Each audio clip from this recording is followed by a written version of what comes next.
Welcome to Freed on Business. He grew up in South Florida, has been in business here since the early 90s, and has closed over $3 billion in deals. He's seen it all. He always has an opinion, and he's always ready to share it. Informed, entertaining, and connected, he has his finger on the pulse of South Florida's business community. He's Jim Freed, and this is Freed on Business.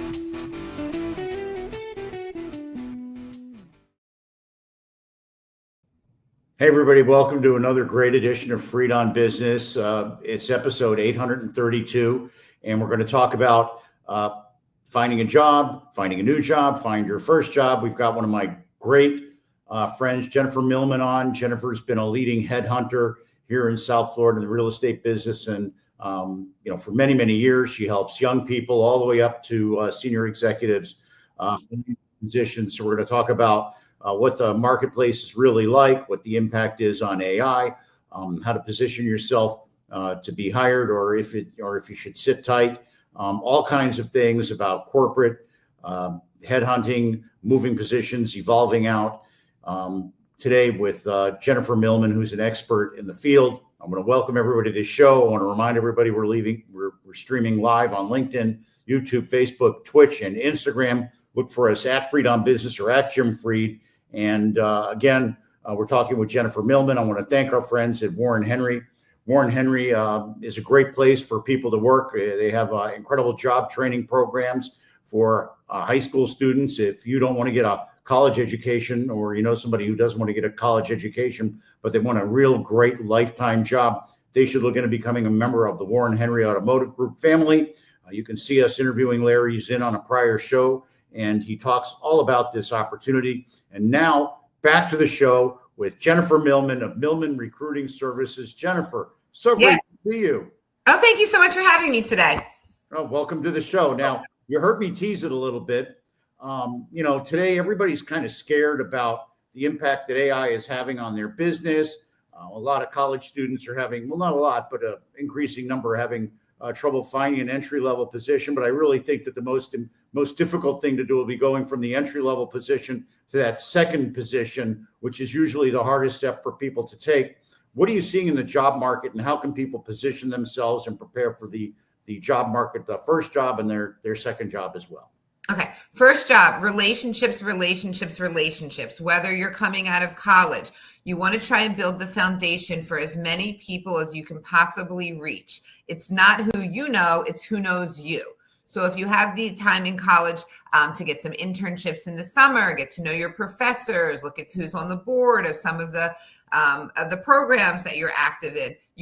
People are more likely to hire you and want to work with you if they have met you, have a connection with you, or see you outside of just, one of 1,000 resumes that comes in. So it's very important to position yourself to meet and network with as many people in your field as possible. Now, what I've seen is a lot of people are next generation people. They go around for these jobs. They're next generation. So a lot of the people that are fresh into the marketplace are concerned that they're competing against these next gen people. I've always found that it really doesn't matter. That may get your foot in the door, but it's still how you perform and what you want to do. How are you seeing this, Jennifer? You're saying entry-level people against, when you say next-gen people, could you just define for me the type of people you're referring to? Nepotism. Oh, okay. Look, nepotism is there, and there's a lot of people that are going to get jobs and relationships based on who their families know, and that's certainly a leg up.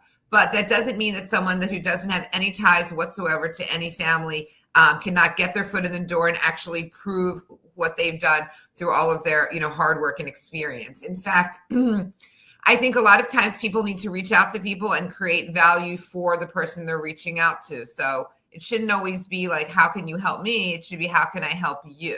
So I think people always perk up and will listen as long as somebody is bright and shows that they have the determination and is willing to put in the hard work. Now, I went to UF. I didn't know anybody when I graduated. I was lucky to get a job at a big accounting firm, a big consulting firm.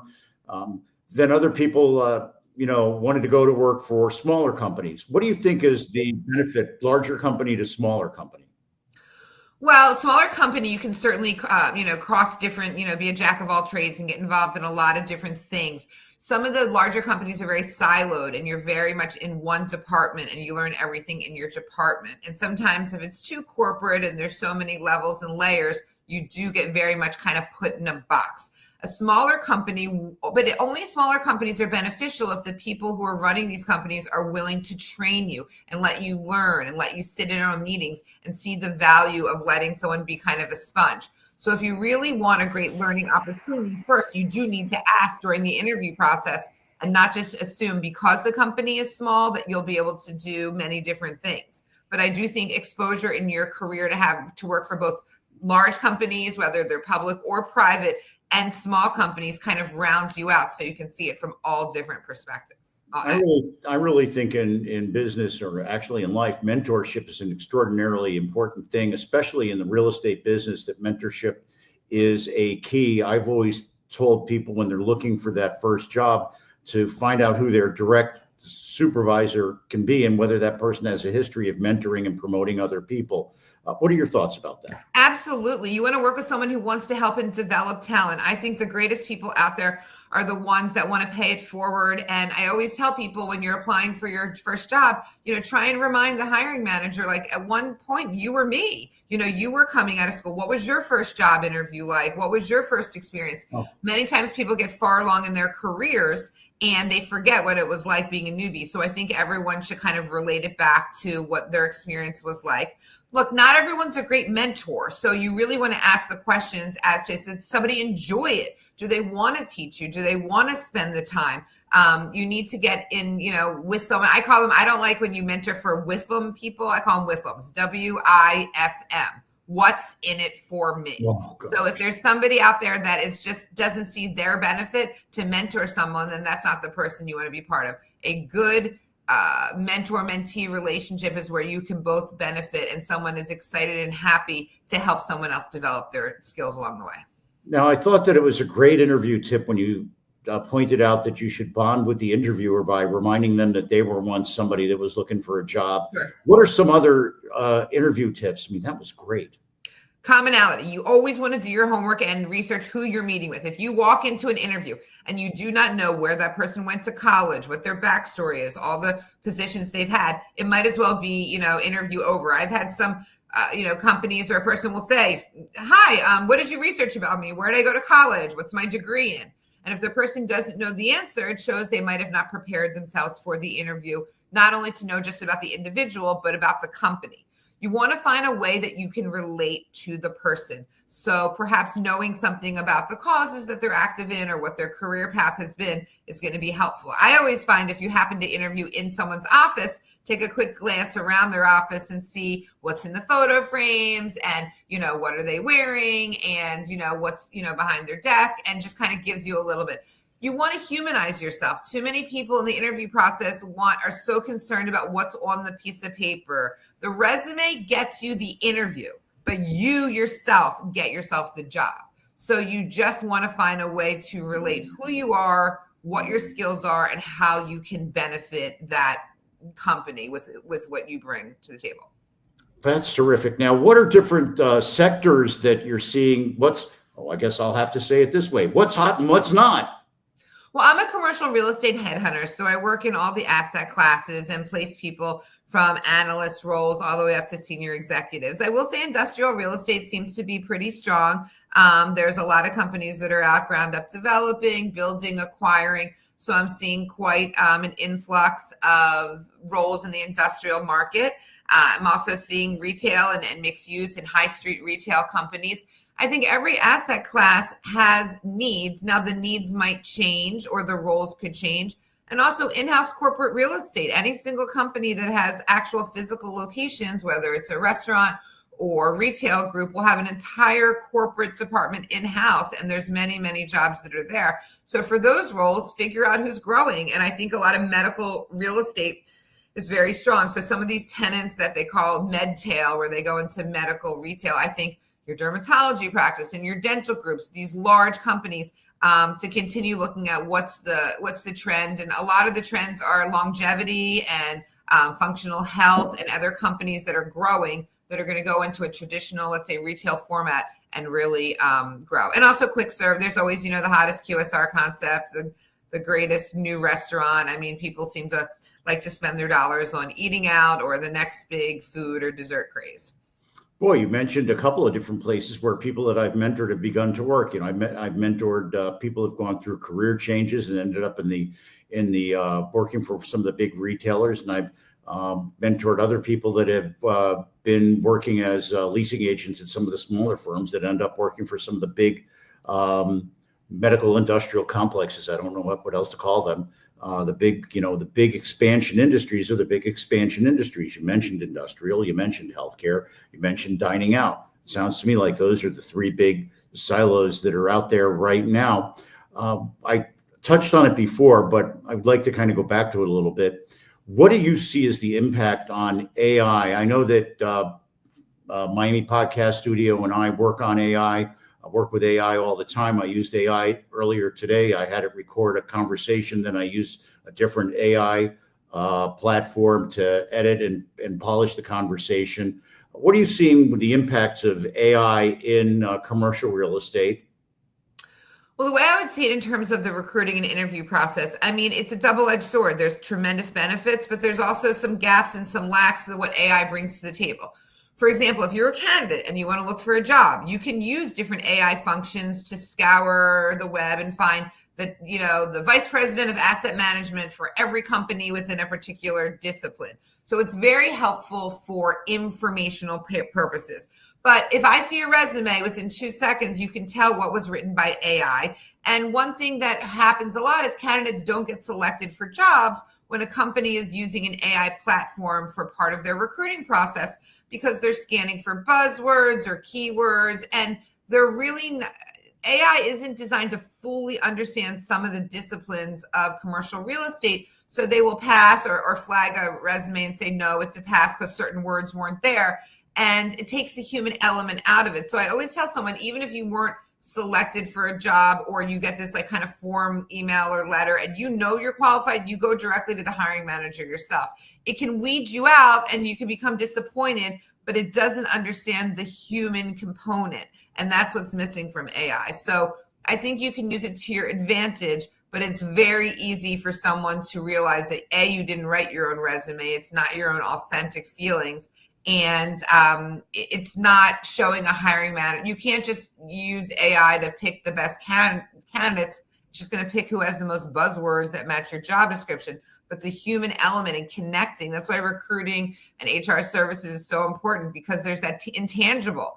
I mean, you could be the perfect person on paper, but your personality style is not going to get along with the company culture. And those are things that is very hard to determine through a computer. You need a trained person to be able to figure out the human element and why someone's making a job change. And is it for the right reason, the wrong reason? So I think you can use anything with AI to your advantage, but there's also some key blind spots as to how it could hinder. Now, how about I read articles about Gen X. Gen X is blocked at the top because the baby boomers aren't leaving. They're being pushed by Gen Z. They're quote unquote the forgotten generation. So somebody that's 35, 40, 45, 50 years old looking for that next job, or actually that next career move, they're not really looking for a job. What advice would you have that you could give somebody like that? Look, a person in that age category has survived a lot of different things in their lifetime. They've been through different real estate cycles. They've been through, highs, lows, stock market crashes. They've kind of been around. And if you've stayed in the business long enough, and then you know how to manage the highs and the lows. There is a younger generation that's out there that's probably more tech savvy and more computer, software savvy, just because of the nature of what's getting developed. But a lot of times the younger generation is really not comfortable with social skills and making phone calls and meeting people face to face. They tend to defer to emails and text messages to make relationships and communication. And I think people who were, who grew up without the internet, if you get to closer to, let's say mid 40s to, to the 50s, they really had to learn how to look someone in the eye, have a conversation, get what you want. I mean, the biggest mistake that I hate is when someone's like, hi, Jennifer, I've written you like 5 emails and you never wrote me back, or I sent you my resume. I'm like, Did you call me? No. Well, you want my attention, and maybe I passed over the emails because I get hundreds a day. But if you want my attention, find a way to get my attention. Pick up the phone. Many people are scared of face-to-face or live communication, and they just hide behind words. Oh, that's tremendous. We're going to hold off right there. We're going to take a quick break. We're going to come back with the bottom line. I think that I already know what my bottom line is. Jennifer Millman will be back in just a short minute. We're going to take a quick break. This is where Miami Podcast Studios does their magic.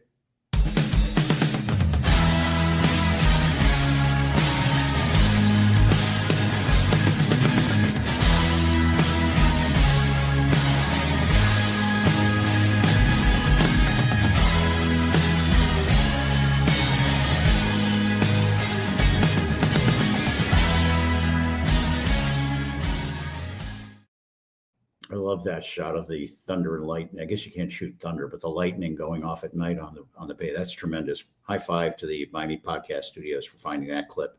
I want to thank our friends at Warren Henry Automotive. We've been around for 17 years. Warren Henry's been a sponsor for 15. Our original sponsor, the UF Center for Real Estate Studies. Well, I'm really involved there mentoring the students. It's a great tie-in because Warren Henry's really involved in our community mentoring students. They've got a program with the high schools that allow people to, I think, if I recall correctly, come on campus and learn hand in glove and have a great paid internship and then graduate and go right into a full-time job with Warren Henry. It's a great way to matriculate from high school into the real world, get a great paying job with benefits, and be part of the Warren Henry family. And it's really great for my show, my family, to be part of the Warren Henry family too. They treat us like gold. My beautiful wife, Vivian, my mom, all my friends and clients, we're all members of the Warren Henry family. Land Rover, Range Rover, Jaguar, and Lincoln up at 151st and Biscayne. They've got all the great nameplates down in the Keys. They've got Audi up in Gainesville. And of course, their award-winning Land Rover, Range Rover stores in South Dade and West Broward. Remember, always the best price, always the best service, always community involvement, always Warren Henry.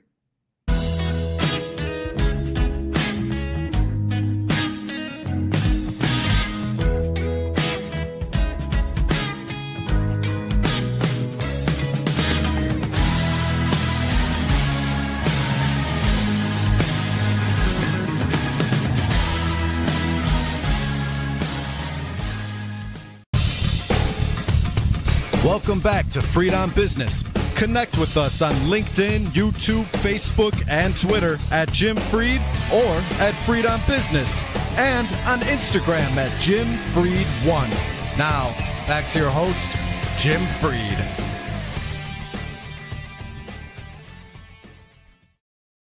Well, I want to welcome everybody back. We're on with my good friend, Jennifer Millman. She's one of the top recruiters in the real estate industry here in South Florida. I know she places people all across the country. Jennifer just laid out a very good outline of, I guess, really what's wrong with people in today's business world and trying to keep in contact. I'm going to give my bottom line and give Jennifer her chance right after me. My bottom line is that Jennifer reinforced what I've learned, and one of the things that I fell into a trap with, which is calling and then sending an email. Oh my gosh. You become spam. People wonder, how come you're not calling? I just got off the phone with somebody that I tried 3 times. They didn't return my call twice. Third time, they were my best friend ever from 10 years ago, and now they're my best friend again. So I really think that the personal touch is something that's important, Jennifer, and the most important component of being involved in business is something you really can't teach, which is the ability to say hello. Last word is yours, Jennifer. Yes, and don't forget your follow-up. I am still a fan of handwritten thank you notes. I know snail mail is slow, but I absolutely think your follow-up is so important, and many, many people do look for the follow-up. Be different, differentiate yourself. Let someone feel that they need to have you as part of their team. Don't always look at it as like, oh, I hope they pick me or select me. Sell yourself. Everyone has individual skills and value that they bring, and you just need to make the hiring manager believe that you are someone that they need and have to have. So sell yourself. Get your pitch ready. Oh, that's terrific. Breaking out of the crowd and being able to promote yourself. No one's going to pick somebody that can't sell themselves, because everything in life is about sales. You're so right on, Jennifer. Now, Jennifer, if people want to reach out to you and get a hold of you, how do they do that? They can reach out to me and just email me directly, jmillman@millmanrecruiting.com. They can also call me at 561-789-0012. I'd love to talk to anyone, just even if they're want to hear about job opportunities or keep me in the loop as to when I should reach out, have a conversation, help them improve their interview or resume skills. I just love to talk to as many people as possible because most people actually get their next job when they're not truly looking for it. I know that was the way I got my second job. They said, "How about you? Who do you know?" And I go, "Well," and I go, and they go, "How about you?" It was great. You remind me of all these great little tricks of the trade. It's great talking to you again, Jennifer. Thanks so much for being on. I look forward to having you on again sometime in the near future. I want to remind everybody they can reach out to me. I help families and businesses in the real estate sector and private equity sector do everything from raise capital to develop their business plan to implement that business plan. I want to remind everybody that if you missed something on today's episode, you can check it out on any of our socials, LinkedIn, Facebook, Twitter, Instagram. Look for @JimFried to Fried on Business. Head on over to the @JimFried YouTube page, Apple Podcast, Spotify. Actually checked that stuff out yesterday. It was really cool to see. Anywhere you listen to your audio, you'll find us. Check out all of our past episodes. I want to remind everybody to go over to Warren Henry and become part of the Warren Henry family. You see the Bergstrom Center for Real Estate Studies down there. That's where I got my start. I want to remind everybody, Jennifer's such a great example of this, and so were her tips today. The person you're going to love this, Jennifer. This is all you.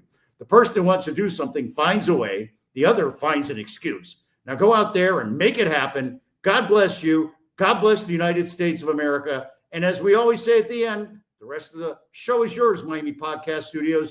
Do your magic.